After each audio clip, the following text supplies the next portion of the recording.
ನೈಋತ್ಯ ಪ್ರದೇಶದ ಒಂದು ರಾಜ್ಯವಾಗಿದೆ. ರಾಜ್ಯಗಳ ಪುನರ್ವಿಂಗಡಣಾ ಕಾಯಿದೆ ಅಂಗೀಕಾರದೊಂದಿಗೆ ಇದು ನವೆಂಬರ್ 1, 1956ರಂದು ಮೈಸೂರು ರಾಜ್ಯವಾಗಿ ರೂಪುಗೊಂಡಿತು. ಯಾವಾಗ ರಾಜ್ಯಗಳ ಪುನರ್ವಿಂಗಡಣಾ ಕಾಯ್ದೆ ಅಂಗೀಕಾರವಾಗುತ್ತೋ ಅಂದರೆ ನವೆಂಬರ್ 1, 1956ರಂದು ನಮ್ಮ ಕರ್ನಾಟಕವು ಮೈಸೂರು ರಾಜ್ಯವಾಗಿ ರೂಪುಗೊಳ್ಳುತ್ತೆ. ಅದಾದ ಮೇಲೆ 1973ರಲ್ಲಿ ಮೈಸೂರು ರಾಜ್ಯವು ಕರ್ನಾಟಕ ಎಂದು ಮರುನಾಮಕರಣಗೊಳ್ಳುತ್ತೆ. ನಮ್ಮ ರಾಜ್ಯವು ಪಶ್ಚಿಮಕ್ಕೆ ಲಕ್ಷದ್ವೀಪ ಸಮುದ್ರ, ವಾಯುವ್ಯಕ್ಕೆ ಗೋವಾ, ಉತ್ತರಕ್ಕೆ ಮಹಾರಾಷ್ಟ್ರ, ಈಶಾನ್ಯಕ್ಕೆ ತೆಲಂಗಾಣ, ಪೂರ್ವಕ್ಕೆ ಆಂಧ್ರಪ್ರದೇಶ, ಆಗ್ನೇಯಕ್ಕೆ ತಮಿಳುನಾಡು ಮತ್ತು ನೈಋತ್ಯಕ್ಕೆ ಕೇರಳದಿಂದ ಸುತ್ತುವರೆದಿದೆ. ನಮ್ಮ ಕರ್ನಾಟಕದ ಚಿಹ್ನೆಗಳ ಬಗ್ಗೆ ನಾವು ನೋಡೋದಾದ್ರೆ, ನಮ್ಮ ರಾಜ್ಯ ಲಾಂಛನವು ಬಿಳಿ 2 ತಲೆಯ ಪಕ್ಷಿಯನ್ನು ಹೊಂದಿರುವ ಕೆಂಪು ಗುರಾಣಿಯನ್ನು ಹೊಂದಿದೆ. ಅದರ ಮೇಲೆ ನೀಲಿ ಬಣ್ಣದ ಗಡಿಯಲ್ಲಿರುವ ಗಂಡ ಬೇರುಂಡ ಎಂಬ ಬಿಳಿ ಹಕ್ಕಿ ಇದೆ. ಈ ಶಿಖರವು ನೀಲಿ ವೃತ್ತಾಕಾರದ ಅಬ್ಯಾಕಾಸ್ ಮೇಲೆ ಅಶೋಕನ ಸಿಂಹದ ರಾಜಧಾನಿಯನ್ನು, ಎಡಭಾಗದಲ್ಲಿ ಓಡುತ್ತಿರುವ ಕುದುರೆಯ ಎತ್ತರದ ಉಬ್ಬು ಶಿಲ್ಪ, ಮಧ್ಯದಲ್ಲಿ ಧರ್ಮಚಕ್ರ, ಬಲಭಾಗದಲ್ಲಿ ಒಂದು ಬುಲ್ ಮತ್ತು ಸಾರನಾಥದ ಅಶೋಕ ಸ್ತಂಭದ ಭಾಗವಾಗಿ ಎಡ ಮತ್ತು ಬಲಭಾಗಗಳಲ್ಲಿ ಧರ್ಮಚಕ್ರಗಳ ಬಾಹ್ಯರೇಖೆಗಳನ್ನು ಹೊಂದಿರುವ ನೀಲಿ ಪ್ರೈಸ್ ಅನ್ನು ಚಿತ್ರಿಸುತ್ತದೆ. ಗುರಾಣಿಯ 2 ಬದಿಗಳಲ್ಲಿ ಕೆಂಪು, ಕೇಸರಿ, ಹಳದಿ ಸಿಂಹ ಆನೆಯಿಂದ ಸುತ್ತುವರೆದಿದ್ದು ಶುಭ ಪೌರಾಣಿಕ ಪಾತ್ರವಾದ ಗಜಕೇಸರಿಯನ್ನು ಸೂಚಿಸುತ್ತದೆ. ಇದು 2 ಬುದ್ಧಿವಂತ ಮತ್ತು ಶಕ್ತಿಶಾಲಿ ಪ್ರಾಣಿಗಳ ಮಿಶ್ರ ರೂಪ. ಸಿಂಹ ಮತ್ತು ಆನೆ ಇದು ಶುಭವೆಂದು ನಂಬಲಾದ ಪೌರಾಣಿಕ ಜೀವಿ ಮತ್ತು ಶಕ್ತಿ, ಅಧಿಕಾರ ಮತ್ತು ಬುದ್ಧಿವಂತಿಕೆಯನ್ನು ಸೂಚಿಸುತ್ತದೆ. ಗಜಕೇಸರಿಯ ಶಕ್ತಿಯು ಬಲವಾದ ಸದಾಚಾರವನ್ನು ಎತ್ತಿ ಹಿಡಿಯುತ್ತದೆ ಮತ್ತು ಹೆಚ್ಚಿನ ಸಮೃದ್ಧಿ ಮತ್ತು ಆನಂದವನ್ನು ನೀಡುತ್ತದೆ ಎಂದು ನಂಬಲಾಗಿದೆ. ಕೆಳಗೆ ಶೈಲೀಕೃತ ದೇವನಾಗರಿಯಲ್ಲಿ ಭಾರತದ ರಾಷ್ಟ್ರೀಯ ಧ್ಯೇಯವಾಕ್ಯ ಸತ್ಯಮೇವ ಜಯತೆ ಎಂದು ಬರೆಯಲಾಗಿದೆ. ಸತ್ಯಮೇವ ಜಯತೆ ಸಂಸ್ಕೃತದಲ್ಲಿ ಸತ್ಯ ಮಾತ್ರ ಗೆಲ್ಲುತ್ತದೆ ಎಂದರ್ಥ. ನಮ್ಮ ಕರ್ನಾಟಕ ರಾಜ್ಯದ ರಾಜ್ಯ ಗೀತೆಯಾಗಿ ಜಯ ಭಾರತ ಜನನಿಯ ತನುಜಾತೆ ಜಯ ಹೇ ಕರ್ನಾಟಕ ಮಾತೆಯನ್ನು ಕರ್ನಾಟಕ ಸ್ಥಾಪನಾ ದಿನದಂದು ಅಧಿಕೃತವಾಗಿ ಘೋಷಿಸಲಾಯಿತು. ಜಯ ಭಾರತ ಜನನಿಯ ತನುಜಾತೆ ಜಯ ಹೇ ಕರ್ನಾಟಕ ಮಾತೆ ಈ ಗೀತೆಯನ್ನು ಬರೆದವರು ಕುವೆಂಪು ಅವರು. ಹಾಗೆಯೇ ಇದರ ಅರ್ಥ ಭಾರತ ಮಾತೆಯ ಮಗಳೇ, ಕರ್ನಾಟಕ ಮಾತೆಗೆ ಜಯವಾಗಲಿ ಎಂದರ್ಥ. ಹಾಗೆಯೇ ನಮ್ಮ ಕರ್ನಾಟಕ ರಾಜ್ಯದ ಪಕ್ಷಿ ಯಾವುದು ಎಂದು ನೋಡೋದಾದ್ರೆ ಭಾರತೀಯ ರೋಲರ್, ಹೂವು ಕಮಲ, ಸಸ್ತನಿ ಭಾರತೀಯ ಆನೆ, ಮರ ಶ್ರೀಗಂಧ. ಕರ್ನಾಟಕ ರಾಜ್ಯದ ಹೆದ್ದಾರಿಯು KASH1 KASH188. ಈ ಚಿತ್ರಣದಲ್ಲಿ ನೀವು ನೋಡಲಾಗಿರುವಂತದ್ದು ಸ್ಟೇಟ್ ಹೈವೇ ಅಂದರೆ ಕರ್ನಾಟಕ ರಾಜ್ಯ ಹೆದ್ದಾರಿ ಎಂದರ್ಥ. ನಮ್ಮ ರಾಜ್ಯದ ರಾಜಧಾನಿ ಬೆಂಗಳೂರು ದೇಶದ ಮಾಹಿತಿ ತಂತ್ರಜ್ಞಾನ ಕ್ಷೇತ್ರಕ್ಕೆ ನೀಡಿದ ಅಪಾರ ಕೊಡುಗೆಗಾಗಿ ಭಾರತದ ಸಿಲಿಕಾನ್ ವ್ಯಾಲಿ ಎಂದು ಕರೆಯಲ್ಪಡುತ್ತದೆ. ಭಾರತದ ಶಾಸ್ತ್ರೀಯ ಭಾಷೆಗಳಲ್ಲಿ ಒಂದಾದ ಕನ್ನಡವು ರಾಜ್ಯದ ಅತ್ಯಂತ ವ್ಯಾಪಕವಾಗಿ ಮಾತನಾಡುವ ಮತ್ತು ಅಧಿಕೃತ ಭಾಷೆಯಾಗಿದೆ. ಮಾತನಾಡುವ ಇತರ ಅಲ್ಪಸಂಖ್ಯಾತ ಭಾಷೆಗಳಲ್ಲಿ ಉರ್ದು, ಕೊಂಕಣಿ, ಮರಾಠಿ, ತುಳು, ತಮಿಳು, ತೆಲುಗು, ಮಲಯಾಳಂ, ಕೊಡವ ಮತ್ತು ಬ್ಯಾರಿ ಭಾಷೆ ಸೇರಿವೆ. ಸಂಸ್ಕೃತವನ್ನು ಪ್ರಾಥಮಿಕವಾಗಿ ಮಾತನಾಡುವ ಭಾರತದ ಕೆಲವು ಹಳ್ಳಿಗಳನ್ನು ಕರ್ನಾಟಕವು ಒಳಗೊಂಡಿದೆ.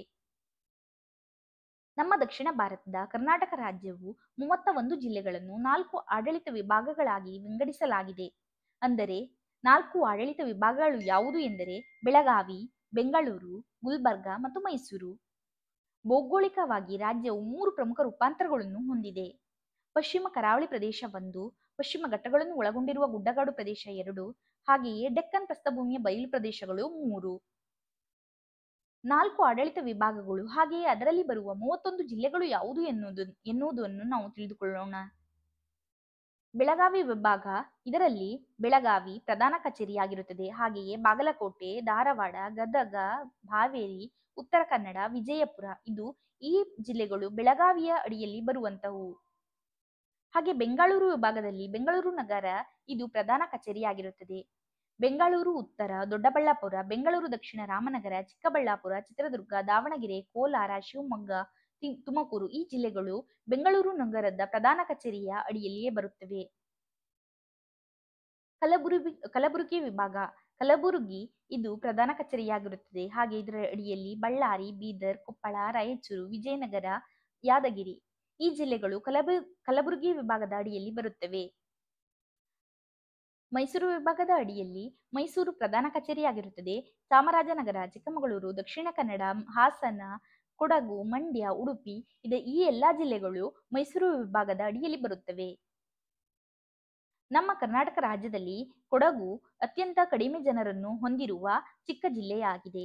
ಹಾಗೆಯೇ ಬೆಂಗಳೂರು ಅತ್ಯಂತ ಜಾಸ್ತಿ ಜನರನ್ನು ಹೊಂದಿರುವ ಅತಿ ದೊಡ್ಡ ಜಿಲ್ಲೆಯಾಗಿದೆ. ಹಾಗೆ ವಿಸ್ತೀರ್ಣದಲ್ಲಿ ಬೆಂಗಳೂರು ನಗರವು ಅತಿ ಚಿಕ್ಕ ಅತಿ ಚಿಕ್ಕ ಜಿಲ್ಲೆಯಾಗಿದೆ. ಹಾಗೆಯೇ ಬೆಳಗಾವಿಯು ಅತಿ ದೊಡ್ಡ ಜಿಲ್ಲೆಯಾಗಿದೆ. ಎಲ್ಲಾದರೂ ಇರು ಎಂತಾದರೂ ಇರು ಎಂದೆಂದಿಗೂ ನೀ ಕನ್ನಡವಾಗಿರು, ಕನ್ನಡವೇ ಸತ್ಯ ಕನ್ನಡವೇ ನಿತ್ಯ.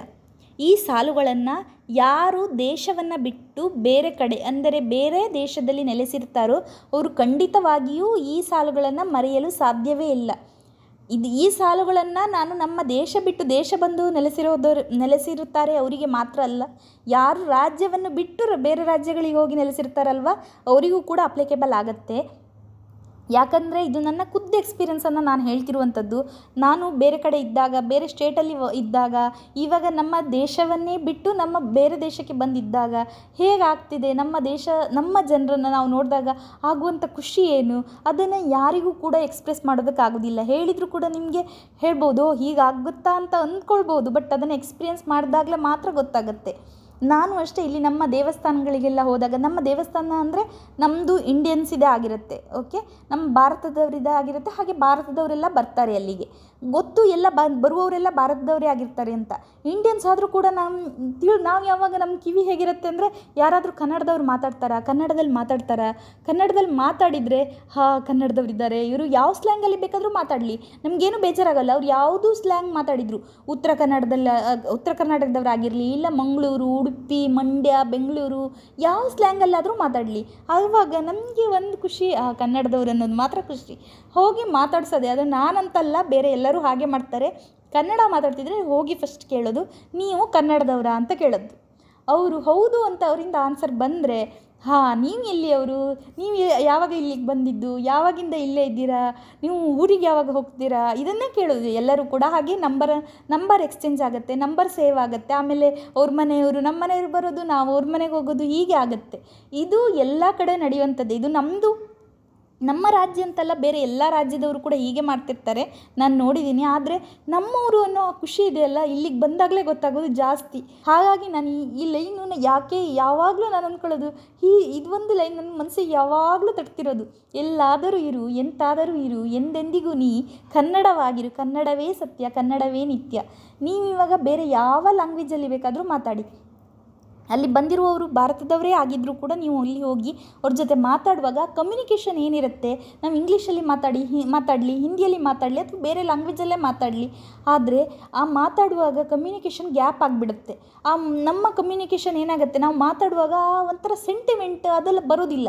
ಇವಾಗ ನಮ್ಮ ಕನ್ನಡದಲ್ಲಿ ನಾವು ಮಾತಾಡುವಾಗ ಏನು ಅಟ್ಯಾಚ್ಮೆಂಟ್ ಇರುತ್ತೆ, ಆ ಸೆಂಟಿಮೆಂಟ್ ಏನಿರುತ್ತೆ ಅದು ಗ್ಯಾಪ್ ಬರೋದೇ ಇಲ್ಲ. ಯಾವುದು ಸ್ಲ್ಯಾಂಗ್ ಅಂತ ನೋಡೋಕೆ ಹೋಗೋದು ಇಲ್ಲ, ಯಾರು ಕೂಡ ನೋಡೋದು ಇಲ್ಲ. ನೀವು ಮಾತಾಡ್ತಿರೋದು ಮಾತ್ರ ನೋಡ್ತಾರೆ, ಕನ್ನಡ ಅನ್ನೋದನ್ನು ಮಾತ್ರ ನೋಡ್ತೀವಿ. ಮಾತಾಡುವಾಗ ಆ ಪ್ರೀತಿ ಅದೆಲ್ಲವೂ ಕೂಡ ಹಾಗೇ ಇರುತ್ತೆ. ಹಾಗಾಗಿ ಇದನ್ನು ಯಾರು ಕೂಡ ನಮ್ಮ ರಾಜ್ಯದಲ್ಲಿ ಇದ್ದುಕೊಂಡು ನಮ್ಮ ಕನ್ನಡವನ್ನು ನಾವು ಬೆಳೆಸದೇ ಇದ್ದರೆ ಬೇರೆಯವರು ಯಾರು ಬೆಳೆಸ್ತಾರೆ ಅಲ್ವಾ? ಹಾಗಾಗಿ ನಮ್ಮ ಕನ್ನಡವನ್ನು ನಾವೇ ಬೆಳೆಸಬೇಕು. ಎಲ್ಲಿ ಹೋದರೂ ಕೂಡ ನಾನು ಹೇಳೋದಿಷ್ಟೇ, ಎಲ್ಲಿ ಯಾವ ಸ್ಟೇಟಿಗೆ ಹೋಗಿ, ಯಾವ ದೇಶಕ್ಕೆ ಹೋಗಿ ನಮ್ಮ ಕನ್ನಡವನ್ನು ನೀವು ಮರೆಯೋಕ್ಕೆ ಹೋಗಬೇಡಿ. ನಿಮ್ಮ ಮಕ್ಕಳಾಗಿರ್ಬೋದು, ಯಾರಿಗೆ ಕನ್ನಡವನ್ನು ಫಸ್ಟು ಕನ್ನಡನೇ ಅವ್ರಿಗೆ ಕಲಿಸಬೇಕು. ಬೇರೆ ಎಲ್ಲ ಲ್ಯಾಂಗ್ವೇಜ್ ಕೂಡ ಇಂಪಾರ್ಟೆಂಟೇ, ಹಾಗಲ್ಲ ನಾನು ಹೇಳ್ತಿರೋದು. ಎಲ್ಲ ಲ್ಯಾಂಗ್ವೇಜು ಇಂಪಾರ್ಟೆಂಟೇ. ಯಾಕಂದರೆ ನಾನು ಇಲ್ಲಿಗೆ ಬಂದಿದ್ದೀನಿ, ನಾನು ಇವಾಗ ಇಲ್ಲಿ ಇಂಗ್ಲೀಷೇ ಮಾತಾಡಬೇಕು. ಯಾಕಂದರೆ ಇಂಗ್ಲೀಷ್ ಬಿಟ್ಟರೆ ಬೇರೆ ಭಾಷೆ ಬರೋದಿಲ್ಲ ಇಲ್ಲಿ ಯಾರಿಗೂ ಕೂಡ. ಹಾಗಂತ ನಮ್ಮ ಕನ್ನಡವನ್ನು ನಾವು ಮರೆಯೋದಕ್ಕೆ ಸಾಧ್ಯ ಇಲ್ಲ ಅಲ್ವಾ? ಅದಕ್ಕೋಸ್ಕರ ಕನ್ನಡವನ್ನು ನಾವು ಮೊದಲು ಕನ್ನಡನ ಮಕ್ಕಳಿಗೆ ಕಲಿಸಲೇಬೇಕು. ಅದಾದಮೇಲೆ ಹಿಂದಿ ಆಗಿರ್ಬೋದು, ಇಂಗ್ಲೀಷ್ ಆಗಿರ್ಬೋದು, ಯಾವುದೇ ಭಾಷೆ ನಿಮಗೆ ಇಷ್ಟ ಬಂದಿರೋ ಭಾಷೆಯನ್ನು ನೀವು ಕಲಿಸ್ಬೋದು. ಆದರೆ ಕನ್ನಡನ ನಾವೇ ಉಳಿಸಬೇಕು, ನಾವೇ ಬೆಳೆಸಬೇಕು. ನಾವು ನಮ್ಮ ಕನ್ನಡವನ್ನು ನಾವು ಉಳಿಸಲಿಲ್ಲ ಅಂದರೆ ಬೇರೆಯವರು ಯಾರು ನಮ್ಮ ಕನ್ನಡನ ಉಳಿಸೋಕೆ ಬರ್ತಾರೆ? ಬೇರೆ ರಾಜ್ಯದವ್ರು ಬರ್ತಾರಾ, ಇಲ್ಲ ಬೇರೆ ಕಂಟ್ರಿಯವ್ರು ಬರ್ತಾರಾ? ಇಲ್ಲ ಅಲ್ವಾ? ಹಾಗಾಗಿ ಇದನ್ನು ಮಾತ್ರ ಯಾವಾಗಲೂ ನೀವು ನೆನಪಿಟ್ಕೊಳ್ಳಿ. ಎಲ್ಲಾದರೂ ಇರು ಎಂತಾದರೂ ಇರು ಎಂದೆಂದಿಗೂ ನೀ ಕನ್ನಡವಾಗಿರು.